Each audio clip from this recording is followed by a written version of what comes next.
Howdy again, everybody. This is Doc from Throwback coming to you with the name behind the race, and for this week's segment we decided to head out to the West Coast once again for the Precisionist Stakes happening this weekend at Santa Anita, part of their stakes program out there. And Precisionist, who was he and why was he considered one of the last great throwback horses? Well, I'm about to explain as we once again look at the name behind the race.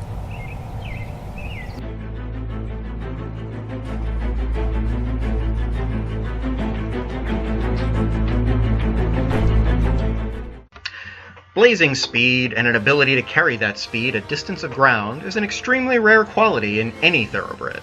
But that is exactly what the racing world got in the magnificent racehorse Precisionist. Bred and owned by one of the icons of the owner world, Fred Hooper, seen here with another legendary horseman in John Nayrud, Precisionist proved to be a truly remarkable runner, winning major stakes races at ages 2, 3, 4, 5, and 7. He didn't race at 6 because of an injury. A horse who was as nervous around the racetrack at times as he was brilliant was trained with patience and care by Ross Fenstermaker, who is seen here in a caricature by the great artist Peb, as I could not seem to find a photo of the guy.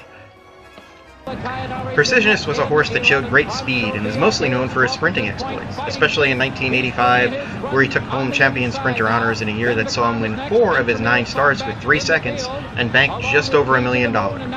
He capped off that championship season with a win in the Breeders' Cup Sprint, an amazing feat considering he had been away from the races for over 3 months before that victory. The mare committed his racing in fourth. They're inside the final furlong. Smile, Mount Livermore. Precisionist surging. Smile a short lead. Precisionist down the outside. Mount Livermore toward the rail.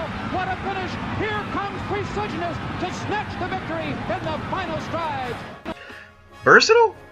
Well, in that winter of 1984 to 1985, he captured 3 races out in California: the Malibu, the San Fernando, and the Charles H. Strube Stakes. This made up what is known as the Strube Series and is named after one of the builders of Santa Anita Park, Dr. Charles Strube, seen here with business partner and Hollywood icon Hal Roach. What's amazing about this feat is that those races ranged in distance from 7 furlongs to 1.25 miles. Only 4 other horses in history had accomplished that feat since the inception of the series. And they were some of the greats of the game in Round Table, Hillsdale, Ancient Title, and Spectacular Bid. In 1986, he had many memorable races against the top horses in the handicap division, including Lady Secret, whom he beat in that year's Woodward Stakes, earning an unreal Beyer speed figure of 128 in that win. He also had a nice little rivalry with Turkoman, who chased him in a few races that year, but finally got the better of him in the Marlboro Cup, in which Precisionist ran game on the lead all the way till the very end. Turkoman alongside Precisionist. Ruart on the rail third. Turkoman on the outside now puts head in front. Precisionist back into second by 4. Ruart is third, then Mogambo. Turkoman on the outside leads the way by a length. Precisionist is second, then Ruart is third. It's Turkoman in front. Both Precisionist or Turkoman could have secured a Horse of the Year title in 1986 with a win in that year's Breeders' Cup Classic, but they were upset by Skywalker, and Lady Secret, who won the distaff impressively, was given the top honor. He's picking them off one by one and he's rolling now, but they have to catch Skywalker. He leads by 4 with the furlong to the wire. Precisionist is second. Turkoman closing third. Skywalker is still there, and then it is Precisionist. Turkoman with one late move, but it is too late, and Skywalker an upset winner. An injury forced his retirement in 1987, but that didn't last too long as he was found to have fertility problems and so was brought back to the races in 1988. This time first under trainer John Russell and then later William Donovan. Remarkably, he still managed to win some stakes races and finish second by a nose in the Citation Handicap, a race that is on grass, further showing his versatility. 7 years old and still blazing on the track, he set a track record of 1 minute 33 1/5 seconds for a mile at Del Mar that year as well.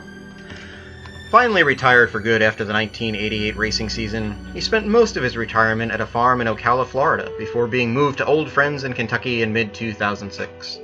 Sadly, his stay at Old Friends was brief, for he was soon found to be suffering from an inoperable tumor in his sinuses, and he was later humanely euthanized to prevent further suffering in September of that year. Ask any venerable fan or handicapper today, and they will likely all say the same thing. They would gladly place their money on Precisionist in any race he ran in, for he was a horse that, as his jockey Chris McCarron once said, gave you 100%, 100% of the time. You cannot ask more than that from any horse. Well, there you have it, folks. Everything you wanted to know about that great horse Precisionist and why he has a race named after him. And, you know, you just got to root for horses like that. Horses that give you their all, no matter the surface, no matter how old they are, no matter the competition that they're up against, no matter the distance. He just gave it all the time. And, you know, you got to give your hats off and your hearts out to a horse like that. You know, we don't see too many of them come along, and he truly was one of the last great throwback horses. That's going to about do it for this week's segment of The Name Behind the Race. And if you happen to have a race that you're curious about the history or the name behind, be sure to drop us a line here at Thoroughfan. I'll be happy to see what I can dig up for you, and you never know, it could end up on a future segment. I'm Doc for Thoroughfan, and we will see you next time on The Name Behind the Race. If you're an incredibly passionate thoroughbred racing fan and want to find a whole bunch of people that are just like you, why not check out Thoroughfan at thoroughfan.com. Sign up to become a member, get our amazing weekly newsletter, and learn everything and anything there is to know about this amazing sport we call thoroughbred horse racing. Thoroughfan, giving the fans a voice.